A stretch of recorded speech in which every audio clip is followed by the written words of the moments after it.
compared to Razgatlioglu, and certainly compared to free practice 1. Toprak still finding the time pretty much everywhere, though, isn't he? Looking good in this session. A couple of tenths clear. This is Axel Bassani.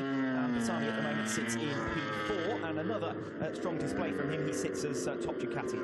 Yeah, it's interesting when we look at the overall sector times. Obviously, we've seen Toprak really consistent all the way through today's running. In the first and the fourth sections, Kawasaki have made a step forward. Lowe's fastest in sector 1, and Jonathan Ray fastest in sector 4, Toprak fastest in sector 2 and 3. So it is a case of everyone now trying to find that natural balance and where their bikes work a little bit better than others. Locatelli coming over the line, similar lap to what he had done for his best in this session. Leon Haslam's just popped up into P4, so that catches a bit by surprise. Haslam was further down the order than that. 34.6 from Leon Haslam. A couple of signs on occasions for Honda over the course of these 2 free practice sessions so far.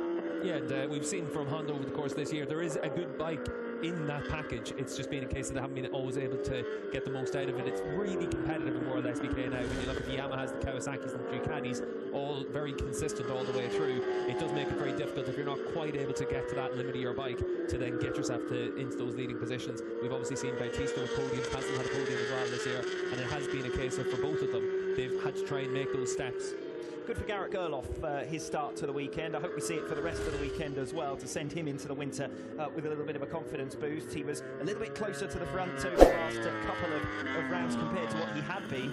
It's been just an anonymous spell for Garrett Gerloff. You'll think all the way back to Assen, the first 4 rounds of the season. Gerloff was absolutely superb, and you would have never in a million years believed that Axel Bassani was going to get on terms with him later on in the season and start to challenge for top independent, and that's something that Gerloff is actually going to genuinely have to defend over the course of this weekend, because he sits in 8th position in the championship, only 14 clear of the sun. Yeah, and certainly for Gerloff, up until Assen, really looking, he was consistently at the front, able to run at the same pace and really battle with everyone in those leading positions.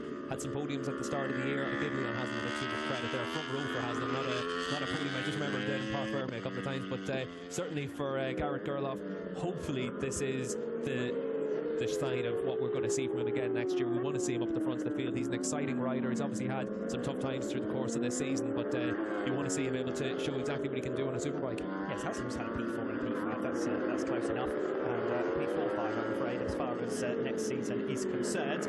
So he's set to move on from WSBK. 3 minutes still on the clock for FP2. Razgatlioglu, the fastest man out there, but Jonathan Ray has chipped away at that margin. Garrett Gerloff also very much on the pace, and Leon Haslam with that stunning effort to go P4. Alex Lowe's currently rounds out the top 5. We come in now to the final laps from all of our big guns. Michael van der Mark just setting a new personal best, 1 minute 34.938. Yeah, so we've got the leading 11 riders now in the 1 minute 34s as well, so it is getting a lot closer now with Scott Redding all the way down in 11th, but only 8 tenths of a second off the pace, but on course for an improved lap time now as well. Alvaro Bautista on course for a fast lap as well at the halfway stage. Toprak on course for another consistent lap there, 34.3. That's about a tenth of a second off of his fastest time, but still faster than what we've seen from anyone else. That's when Razgatlioglu can set a time that isn't an improvement, but is still faster than anyone else, that he is able to underline just the consistency that he is going to be able to demonstrate over the course of this weekend. Alvaro Bautista, well, we've just seen Leon Haslam put in a really strong lap. He's now made his way back into the pits, so that may well be the end of his session, at least competitively. Alvaro Bautista here, see if he can match his teammate. He actually betters him, goes up into P4, and again, a reminder, we've got less than a second covering the top 12 in this session. Yeah, and for the top 12, it's only 8 tenths of a second separating them. It's going to get a little bit closer now as well. Scott Redding just coming into the last couple of corners. We catch up with the number 45. He's half a second off the pace, but couldn't move himself up a couple of positions here. Well, he only needs to gain 2 tenths of a second. He'll move all the way up from 12th position and up to 7th, and that's exactly what happens. 1 minute 34.827. Redding does go P7. Meanwhile, out on the circuit with 2 minutes to go, Garrett Gerloff heads into the 3rd sector, and he's up at the halfway mark on Razgatlioglu. Yeah, Gerloff up by 0.04 of a second, so good run through the first half of the lap. Just about to come through to the end of sector 3 as well. We'll keep an eye on his lap times. On the number 31 Yamaha, loses a bit of ground in sector 3. He's 2 tenths of a second off now. And Andrea Locatelli also losing a couple of tenths of a second through that 3rd sector. He is in line still for a new personal best to try and move himself up from 8th position. Scott Redding with a strong 1st sector on his latest lap. Only one 2.5 minutes away now from the checkered flag falling, so we're in towards final lap territory for several of these riders. Michael Ruben Rinaldi and Scott Redding into the second half of their latest laps, both a couple of tenths of a second down at this stage, but Garrett Gerloff 6 tenths down in the end on his latest lap. We saw him come up with a bit of a single lap cracker late on in FP1. He's got to kind of justify that pace over a longer distance over the course of tomorrow. Yeah, well, he's been able to put in 3 pretty fast laps in a row there, 34.4 and then a 34.7 and 34.8, so decent enough consistency there at the end of the session. 1 minute to go then, and we rejoin Scott Redding, a few tenths of a second down. He should be able to get this lap completed and have time for one more in the remainder of free practice 2. He's Redding, who is at the moment the only rider on the move as far as the front runners are concerned. Chaz Davies has just made up a couple of positions, but only into P15, so work for him to do over the course of this weekend. Redding crosses the line to go P5, splits Bautista and Haslam in the pecking order.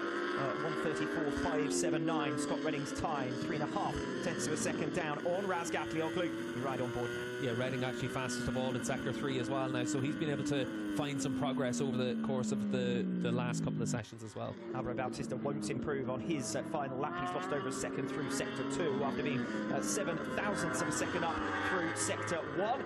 Razgatlioglu there exiting the final turn and crosses the line to complete his session and see the checkered flag with a 1:34.612. So a little bit slower than his previous lap, but he's not going to mind too much about that.